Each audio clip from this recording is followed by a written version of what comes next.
Perkenalkan, nama saya Jessica Ria Saputri, biasa dipanggil Ares. Saya dari kelas 11 IPA 3 dan wali kelas saya adalah Dr. Anda Siti Subaria. Dalam video kali ini saya akan memaparkan tentang mitokondria. Oke, sebelumnya saya diberi tugas untuk membuat model 3 dimensi dari mitokondria. Bahan yang saya gunakan untuk membuat model ini adalah kardus, kemudian bubble wrap, sampul buku maksud saya.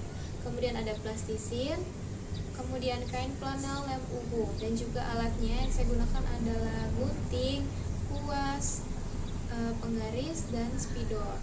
Kemudian estimasi waktu yang saya butuhkan untuk membuat model ini adalah selama 3 jam 30 menit. Kemudian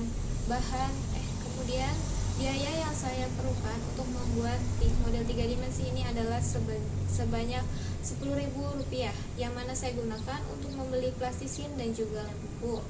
Kemudian selanjutnya kita akan membahas tentang mitokondria. Yang pertama, ciri-ciri mitokondria. Apa saja ciri-ciri mitokondria? Mitokondria ini adalah sebuah organel yang mengambang dalam seluruh sel. Kemudian bentuk dari mitokondria ini adalah oval atau basil, atau yang biasa kita kenal dengan tabung bentuknya.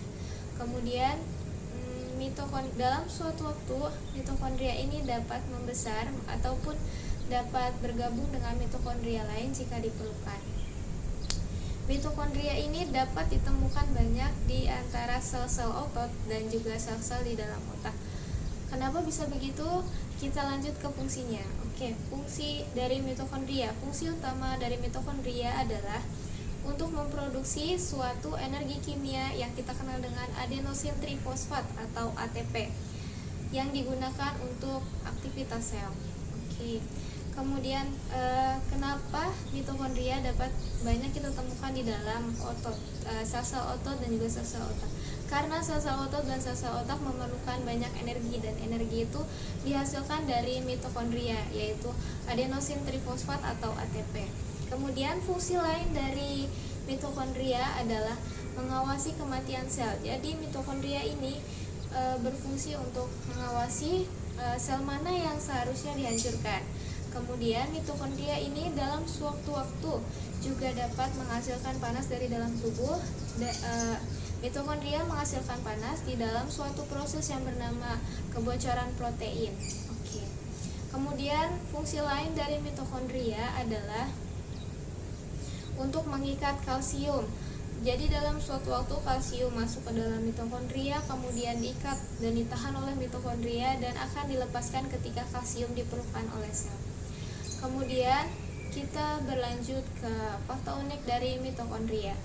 Di sini mitokondria memiliki DNA, dan DNA mitokondria ini berbeda dari DNA yang berada di nukleus atau inti sel. Dan fungsi dari DNA ini adalah untuk mengatur semua pekerjaan dari mitokondria agar terlaksana dengan baik, benar, dan terstruktur.